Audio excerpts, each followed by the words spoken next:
अस्सलाम वालेकुम स्टूडेंट। आज का जो हमारा टॉपिक है डिस्कशन का वो है सेकेंड ईयर क्लास का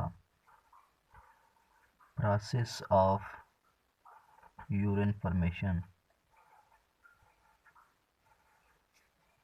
process of urine formation.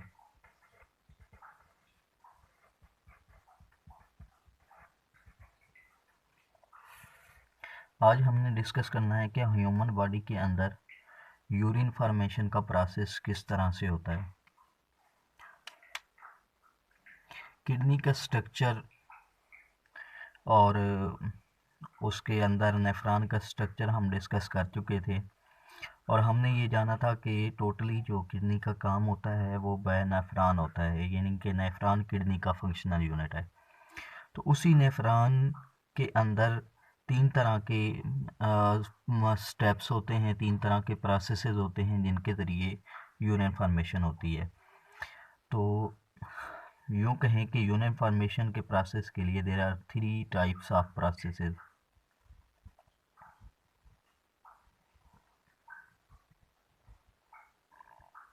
There are three types of processes for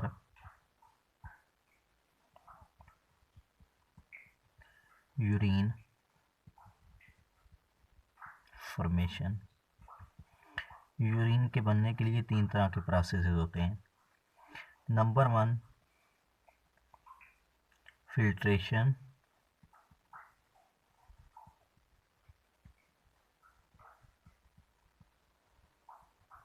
number two, selective.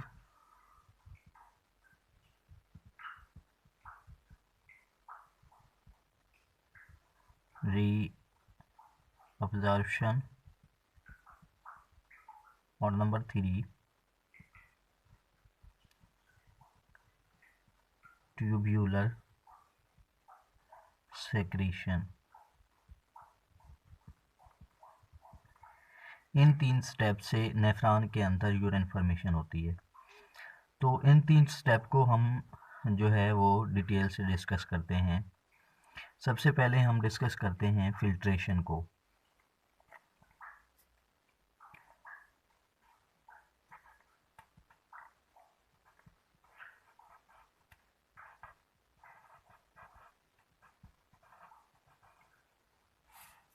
Filtration क्या है जी? तो इसको डिस्कस करने के लिए हमें एक नेफ्रॉन की डायग्राम भी बनानी पड़ेगी,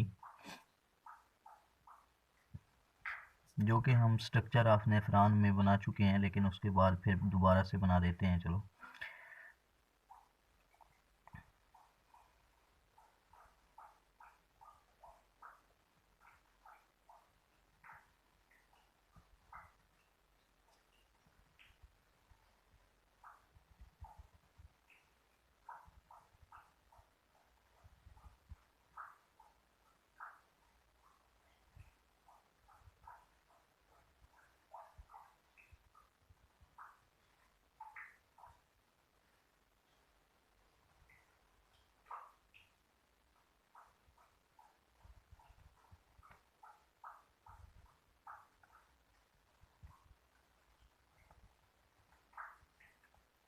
नेफ्रॉन के स्ट्रक्चर में हमने क्या जाना था कि ये होता है जी बुमेन कैप्सूल।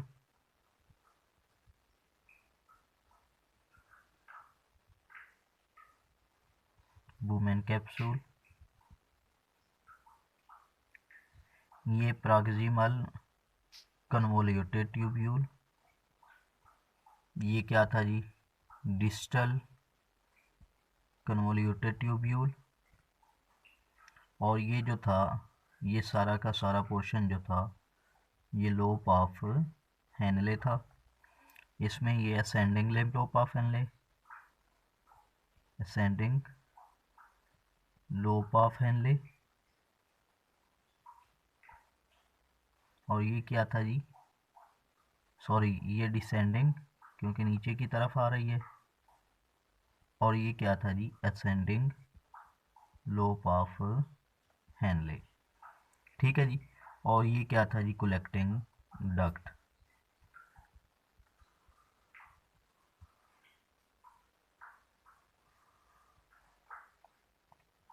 Collecting duct. ठीक हो गया जी।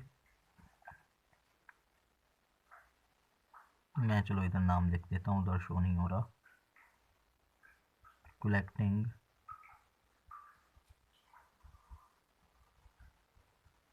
डक्ट। ठीक है जी। ये सारा जो स्ट्रक्चर है, ये डिटेल से हम वो स्ट्रक्चर ऑफ नेफ्रॉन में डिस्कस कर चुके हैं। यहाँ पे सिर्फ हमारा मकसद इसके फंक्शन को डिस्कस करना है। तो अब ये जो वुमेन कैप्सूल है, इसके अंदर हमने ये जाना था कि यहाँ एक टफ्ट ऑफ कैपिलरीज होता है, कैपिलरीज का गुच्छा होता है।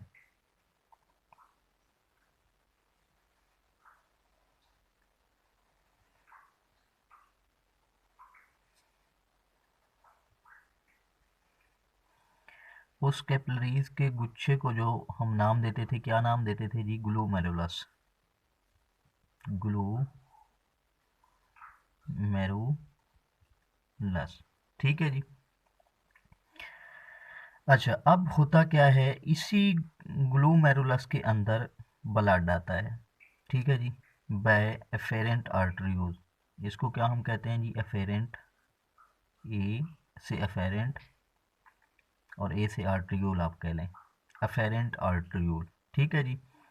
इससे क्या होता है जी, पीछे आर्टरीज के ज़रिए, रेनल आर्टरी के ज़रिए ब्लड आता है इस एफेरेंट आर्टरियोल में, और फिर यहाँ पे ये वुमेन कैप्सूल के अंदर इंटर हो जाता है।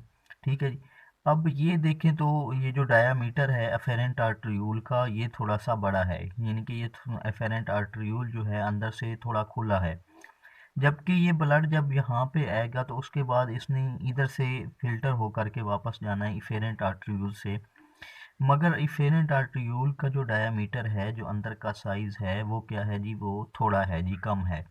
ये क्या है जी, इफेरेंट आर्टरियोल। अब होता क्या है, जब यहाँ पे ब्लड आ जाता है, एक खुले रास्ते से आता है, लेकिन वापस उसने क्या जाना है, एक तंग रास्ते से जाना है। इसका इफेरेंट आर्टरियोल का डायमीटर कम है, तो यहाँ पे ब्लड का प्रेशर बढ़ जाता है। और जो ग्लोमेरुलस की वाल्स हैं, दीवारें हैं, वो क्या हैं, वो पोरियस है। पोरियस। पोरियस समझते हैं, यानी कि वो उनमें थोड़े थोड़े सुराख हैं उनके पास। जिस तरह सेल मेम्ब्रेन की परमिएबल कैपेसिटी होती है, तो उनके पास भी कैपेसिटी है कि उनके अंदर से चीज़ें बाहर की तरफ निकल सकती हैं। तो जब यहाँ पे इन ग्लोमेरुलस की वाल्स के अंदर ब्लड का प्रेशर इंक्रीज होता है, इंक्रीज इस वजह से होता है क्योंकि पीछे से ब्लड आया है उस जो आर्टरी के ज़रिए, जिसका डायमीटर क्या है, बड़ा है, जो अंदर से खुली है। लेकिन जब निकलना है उसने, तो एक तंग आर्टरी से निकलना है, उस आर्टरी से निकलना है जिसका डायमीटर बहुत ही कम है। यानी कि मैं अगर इन दोनों आर्टरीज को थोड़ा सा यहाँ करके बताऊँ तो अफेरेंट आर्टरियोल्स का डायमीटर ज़्यादा होता है, जबकि इफेरेंट आर्टरियोल जो है उसका डायमीटर क्या है जी, उसका डायमीटर कम है। तो जब यहाँ से ब्लड आ रहा है इन ग्लोमेरुलस के अंदर, कैपिलरीज के, टफ्ट ऑफ कैपिलरीज के अंदर, और वापस उसने जाना है इस नाली के अंदर, तो अब आप खुद भी देखें कि किस तरह से जो है वो ब्लड का प्रेशर अंदर बढ़ जाएगा, क्योंकि ये जिस वेन आर्टरी से आया है उसका डायमीटर ज़्यादा है, वो अंदर से ज़्यादा खुली है, लेकिन वापस जिससे जाना है उसका डायमीटर कम है। तो लाजमन यहाँ पे इन कैपिलरीज के अंदर, एक बॉल ऑफ कैपिलरीज के अंदर, जिसको हम ग्लोमेरुलस कह रहे हैं, तो उसके अंदर ब्लड प्रेशर इंक्रीज होता।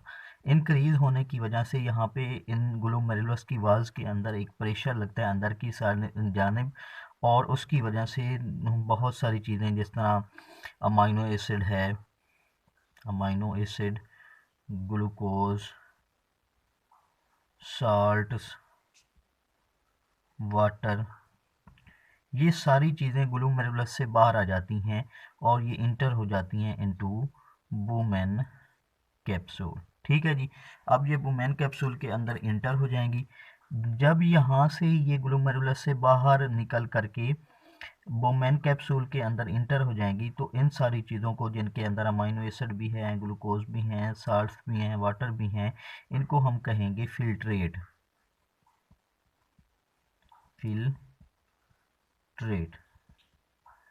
फिल्ट्रेट इस वजह से क्योंकि ये सारा सब्सटेंस है, ये सारी चीज़ें जो हैं ये फ़िल्टर होके आई हैं, और ये फ़िल्टर कहाँ से होके आई हैं? ग्लोमेरुलस से आई हैं। तो इनको हम नाम देते हैं glomerular filtrate. Glomerular filtrate. Clear हुई जी बात? फिल्ट्रेट, ओह सॉरी डबल लिख दिया मैंने। ठीक है जी। अच्छा, अब आपने लिखना किस तरह से है, याद किस तरह से करना है? आपने करना ये है कि blood enter into the glomerulus by afferent arteriole, ठीक है जी, and pressure increased in the glomerulus and most substances like amino acid, glucose, salt, water remove from the glomerulus wall into the space of Bowman capsule, ठीक है। thus these filtrate called by the name of glomerular filtrate, ठीक है जी। यहाँ से efferent आर्टरियोल से blood inter होगा glomerulus के अंदर, यहाँ पे प्रेशर इंक्रीज होगा। प्रेशर इंक्रीज होने की जो रीज़न है वो भी मैंने बता दिया, क्योंकि एफेरेंट आर्टरियोल का डायमीटर थोड़ा बड़ा है और इफेरेंट का कम है, तो इस वजह से यहाँ पे ब्लड का जो प्रेशर है वो इंक्रीज हो जाता है। तो यहाँ से काफ़ी सारे, ये वाली बात वैसे डायमीटर वाली बात सेकेंड ईयर की बुक में नहीं है, ये मैं एडिशनल बता रहा हूँ ताकि आप लोगों का कंसेप्ट सही से क्लियर हो सके। और ऐसा ही है कि ये डायामीटर जो होता है एफेरेंट का वो बड़ा होता है, ज़्यादा होता है, और इसका कम होता है, इस वजह से यहाँ पे प्रेशर इंक्रीज हो जाता है, ठीक है जी। तो प्रेशर इंक्रीज होने की वजह से काफ़ी सारी चीज़ें जो ग्लोमेरुलस की वाल से बाहर आ जाती हैं, ठीक है, like amino acid, glucose, salt, water, ये सारी चीज़ें। और इन सब सब्सटेंसेस को हम कहते हैं फिल्ट्रेट, क्योंकि ये फ़िल्टर होके बाहर आई हैं। और किससे फ़िल्टर होके बाहर आई हैं? ग्लोमेरुलस, तो इस वजह से इनको नाम दिया जाता है ग्लोमेरुलर फिल्ट्रेट का। ओके जी, यहाँ तक क्लियर हो गया। उसके बाद हम नेक्स्ट स्टेप देखते हैं, और नेक्स्ट स्टेप में ये जो फिल्ट्रेट है, ग्लोमेरुलर फिल्ट्रेट है, ये यहाँ पे आ जाता है प्रॉक्सिमल कन्वोल्यूटेड ट्यूब्यूल में, और उसके बाद यहाँ पे लोप ऑफ हेनले में, उसके बाद डिस्टल कन्वोल्यूटेड ट्यूब्यूल में, और फिर ये चला जाएगा कलेक्टिंग डक्ट में। लेकिन कलेक्टिंग डक्ट में जाने से पहले ये जो पूरा ट्यूब्यूलर पोर्शन है, प्रॉक्सिमल कन्वोल्यूटेड डिस्टल ट्यूब्यूल, इस सारे पोर्शन में उस फिल्ट्रेट के साथ क्या होगा, वो दूसरा प्रोसेस आएगा जिसमें हम डिस्कस करते हैं सिलेक्टिव रीअब्जॉर्प्शन को। हाँ जी, तो सेकंड स्टेप क्या है जी? सेकंड स्टेप है सिलेक्टिव रीअब्जॉर्प्शन।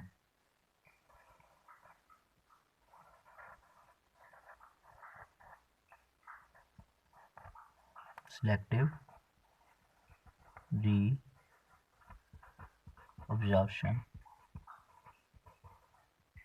ठीक है जी।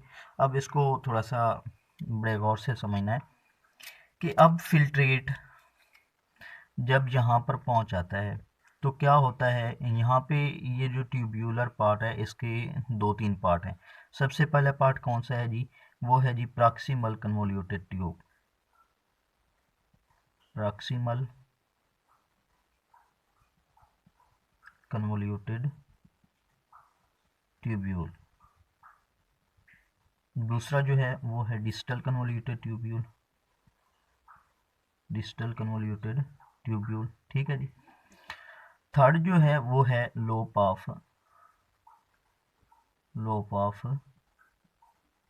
हेनले, ठीक है जी। और लोप ऑफ हेनले के आगे टू पार्ट हैं, एक असेंडिंग लिम्ब लोप ऑफ हेनले, लिम्ब लोप ऑफ हेनले, और दूसरा क्या है जी? डिसेंडिंग लिम्ब लोप ऑफ हेनले। पहले जो आ रहा है वो डिसेंडिंग, और बाद में क्या है जी? असेंडिंग, ठीक है जी। और तीसरा पार्ट क्या है जी? Distal convoluted tubule. Distal convoluted tubule, ठीक है जी। अब थोड़ा सा गौर से समझना है, यहाँ पर जब फिल्ट्रेट आ जाता है तो उसके अंदर, फिल्ट्रेट के अंदर कौन कौन सी चीज़ें हैं? अमाइनो एसिड भी है, ग्लूकोज भी है, साल्ट्स भी है, और वाटर भी है। अब प्रॉक्सिमल कन्वोल्यूटेड ट्यूब्यूल से ग्लूकोज और amino acid, most of the glucose की ज़्यादा सारी मिकदार, जबकि थोड़ा सा वाटर, ठीक है जी, और अमाइनो एसिड, ये यहाँ से दोबारा अब्जॉर्ब हो जाते हैं इनटू द ब्लड कैपिलरीज। पहले हमने जब स्ट्रक्चर ऑफ नेफ्रॉन को डिस्कस किया था तो हमने क्या किया था कि ये जो इफेरेंट आर्टियोला है ये दरअसल किसके जा रही है, पूरी की पूरी जो नेफ्रॉन है उसकी ट्यूब्यूलर पार्ट को ये कवर कर लेती है। ठीक है जी।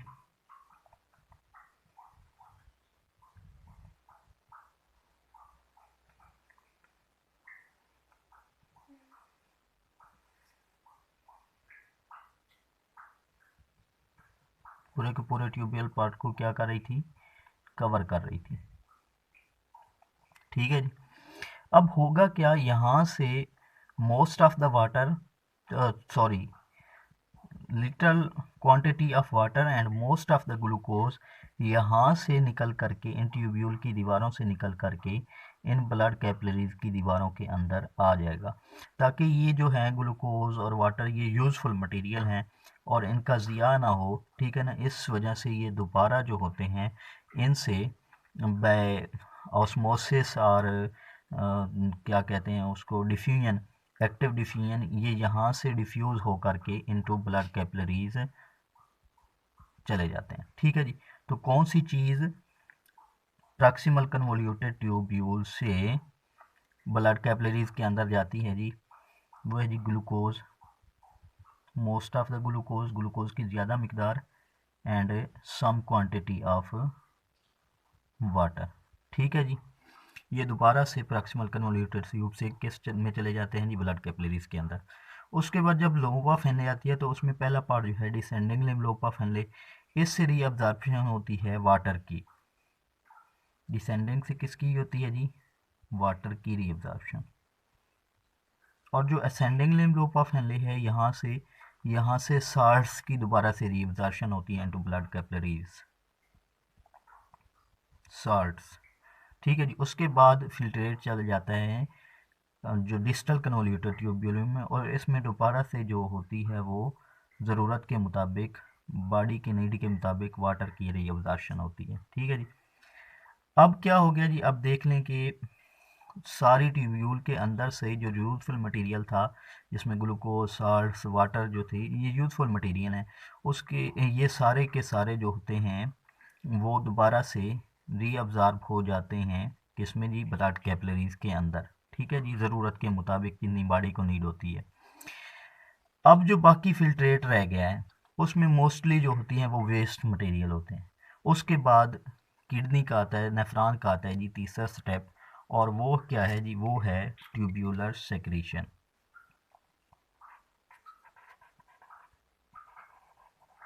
Tubular secretion.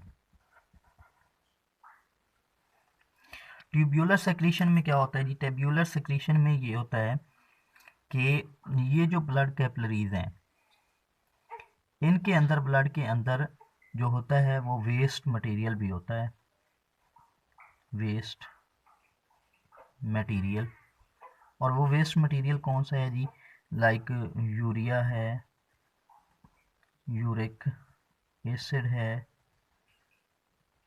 क्रिएटिनाइन है, क्रिएटिन है,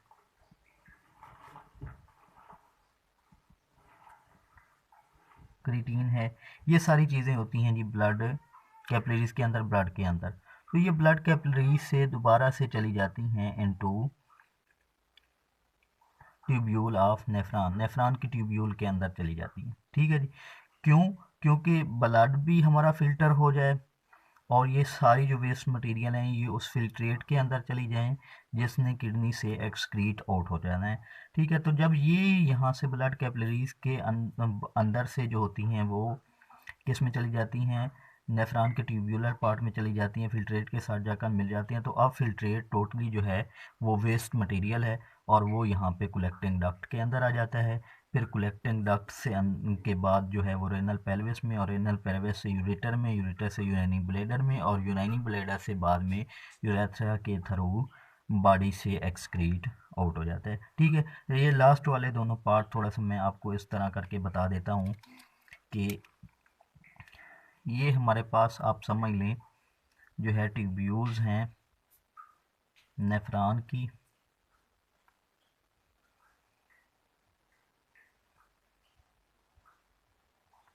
और उनके बाहर जो हैं ये हमारे पास थोड़ा सा हम इसको ग्रीन से शो कर लेते हैं। ये हमारे पास ट्यूब्यूल्स हैं ब्लड कैपिलरीज की। अब दूसरा पार्ट जो है सिलेक्टिव रीअब्जॉर्प्शन, इसमें क्या होता है, इन पार्ट से, इस नेफ्रॉन के ट्यूब्यूलर पार्ट से वाटर, ग्लूकोज और अमाइनो एसिड, साल्ट्स, ये सारी चीज़ें इससे निकल करके इन ब्लड कैपिलरीज के अंदर आ जाती हैं, ताकि जो यूज़फुल मटेरियल है दोबारा से ब्लड का हिस्सा बन जाए। और यहाँ से जो वेस्ट मटेरियल होते हैं उनको मैं थोड़ा सा इस कलर से शो कर लेता हूँ। वो जो वेस्ट मटेरियल होता है जिसके अंदर यूरिया है, यूरिक एसिड है, क्रिएटिनिन है, ये सारी चीज़ें होती हैं दोबारा से यहाँ से ब्लड कैपिलरी से इसके अंदर चली जाती हैं, ताकि ब्लड के अंदर जो वेस्ट मटेरियल है वो यहाँ पे चला जाए और इसके अंदर जो यूज़फुल मटेरियल था वो यहाँ पे आ जाता है। किस प्रोसेस के ज़रिए, सिलेक्टिव रीअब्जॉर्प्शन के ज़रिए। और ब्लड कैपिलरीज के अंदर जो वेस्ट मटेरियल होता है वो ट्यूब्यूलर सेक्रीशन के ज़रिए इसके अंदर चला जाता है। और ये वाल से इधर जो है वो यूज़फुल मटेरियल आ रहा है, ये यहाँ से वेस्ट मटेरियल इधर जा रहा है। क्यों जा रहा है? क्योंकि ये ब्लड कैपिलरीज की वाल्स भी और नेफ्रॉन के ट्यूब्यूल की वाल्स भी दोनों जो हैं पोरियस हैं, इनके पास पावर है डिफ्यूजन की, ऑस्मोसिस की, और मटेरियल यहाँ से इजीली इस साइड पे भी डिफ्यूज़ हो सकता है और यहाँ से इधर भी डिफ्यूज़ हो सकता है। ठीक है जी। तो वेस्ट मटेरियल जो होता है ब्लड कैपिलरी से ट्यूब्यूल में चला जाता है, नेफ्रॉन की ट्यूब्यूल में, और इधर से जो होता है वो यूज़फुल मटेरियल सिलेक्टिव रीअब्जॉर्प्शन के थ्रू जो होता है वो ब्लड कैपिलरीज के अंदर आ जाता है। उसके बाद सारा का सारा जो मटेरियल बच जाता है वो वेस्ट मटेरियल होता है, जिसको बाद में कलेक्टिंग डक्ट में डाल दिया जाता है। और कलेक्टिंग डक्ट जो होती है वो एक बड़ी नाली, जिसको हम क्या कह रहे थे, किडनी में रेनल पेल्विस में ओपन हो जाता है। रेनल पेल्विस जो होती है वो दोनों किडनी से फिर किधर जा रही होती है, यूरेटर की तरह। यूरेटर जो होता है फिर यूराइनरी ब्लैडर में ऊपर होता है, ठीक है ना, और यूराइनरी ब्लैडर से फिर यूरेथ्रा, ठीक है जी, यूरेथ्रा के थ्रू एक्सक्रीट आउट हो जाता है। तो ये था हमारा आज का topic, process of urine formation. Hope कि आपको समझ आया होगा। अगर वीडियो अच्छी लगी है तो चैनल को सब्सक्राइब करें, शेयर करें और बेल आइकन को भी दबा दें। थैंक्स।